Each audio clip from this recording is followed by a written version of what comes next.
Hey, Proxy, don't look over there. Yeah, that's right. Keep talking to me. Whatever you do, don't look at that guy in the suit over there. That was sudden. All right, Lucy, what are we talking about? What should we talk about? It's not important. Whatever you like. Movies and such. Okay. Thank you for remembering that I like movies. Don't make it seem like one doesn't care about you, okay? You run a video store. You're surrounded by movies all day. Someone who hates movies wouldn't do that. Everyone's the same, and we're all just choosing whatever life we can stand. Until we can't stand it any longer. That's when people go to war, and that's when people flee. Or maybe there's war and then they flee because they won't be contained to one place.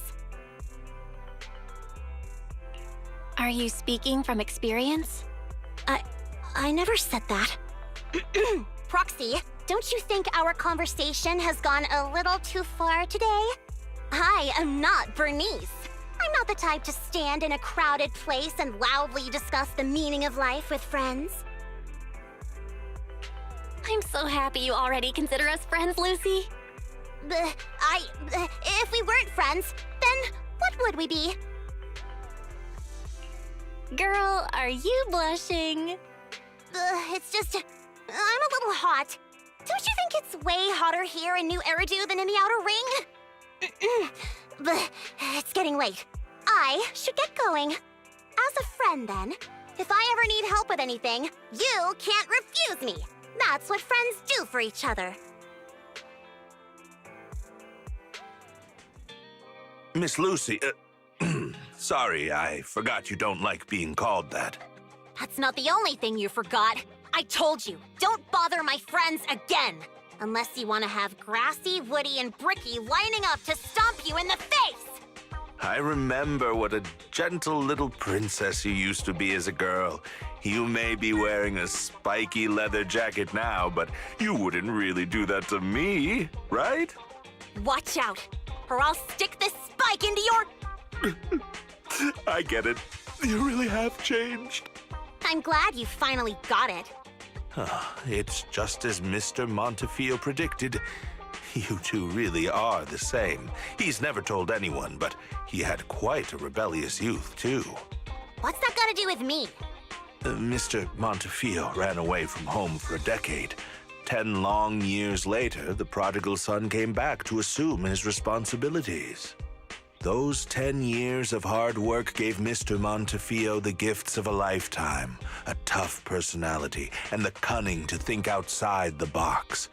Both of these became unique assets in the business world. How have I never heard this story before? And of course, during those 10 years of wandering, he met his lifelong soulmate, your mom. That's why when Mr. Montefiore learned that you and the young woman running the video store get along so well, he specifically told me not to interfere. As he said, whether a lover or a friend, genuine relationships develop in tough times.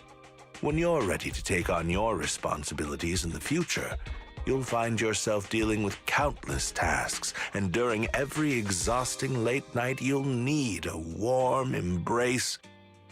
Grassy, Woody, Bricky!